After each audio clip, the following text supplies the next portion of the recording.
the changeover process to change over a denester from one size of container to another is fairly simple. Currently, this machine is set up to run the smallest 8-ounce container. I'm going to walk through how to change that over to this one, which is a little bit bigger. It's 16 ounces.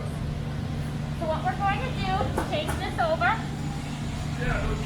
we're going to loosen up these top adjustment pieces on the left and the right side of this machine. I'm going to slide these bars back in order to give myself some clearance. There's an adjustment handle on this side of the machine. This adjustment handle slides those denesting wheels open and close. So what we're going to do is we're going to take our container, Hold on.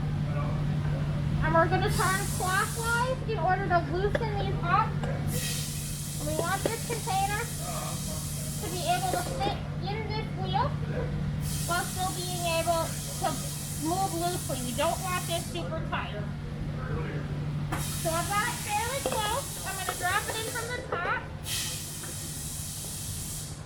On these wheels, there's a small step.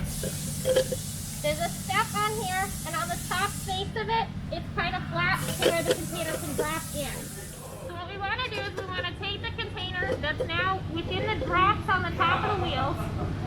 We want to have it be able to nest and set in that drop while still being a loose fit. We don't want this super tight. So what I'm going to do is I'm going to tighten it just a little bit. We want it to be able to drop very easily and catch in there, but we don't want to be able to slide it around and have it fall off of those steps. We want it snug like that. So that's the first container portion of the setup. We're done adjusting these white wheels left and right like that. The next thing that we're going to do is we're going to take the rest of the staff and we're going to load it into the magazine.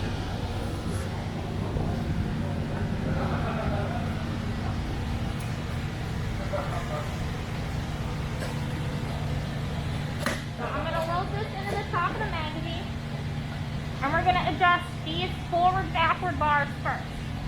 This stack in here should be quite loose. This is just a guide to make sure that it falls into the center of those 4 white bars. So we're going to make sure that that's pretty good. I'm going to bring the one closest to me in slightly. When you look at that stack, you should be able to see that movement from the bars, but it should not create a source of friction. So I went just a little bit too far there. Bring it back just a touch. You want to see that movement in there. So that means that these 2 bars are set. Now we're going to set up these 2 bars. There's 2 adjustment handles. One is to slide these bars left and right in order to put them in the apex of the curve of the container, so they're right in the middle. So what I'm going to do, I'm going to come over to the side here, look straight onto it, and I'm going to get this bar lined up with the middle of the container that way. And I'm going to tighten this handle down. The next adjustment is sliding this in and out.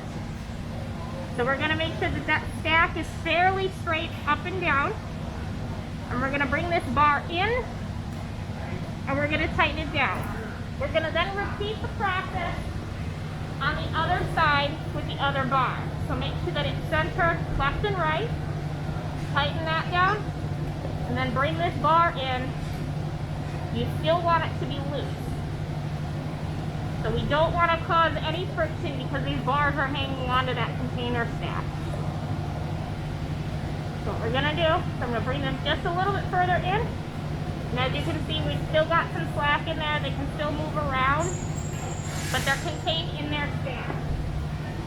Once everything is tight on that direction, you'll then set your drop height by cranking this handle clockwise or counterclockwise based off of where your conveyor height is sitting. This one is currently not over a conveyor, but this is your height adjustment.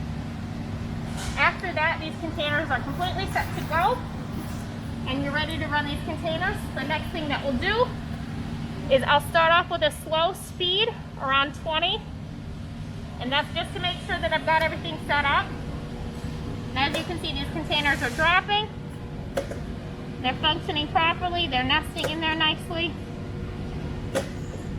And then once you get that going like that, you're going to be able to pick up your pace of your your wheels. You're going to increase that speed to whatever production setting you need, and you're ready to go. Any changeover process is exactly the same. You just follow those steps in order, and you'll be able to change to whatever container size you need.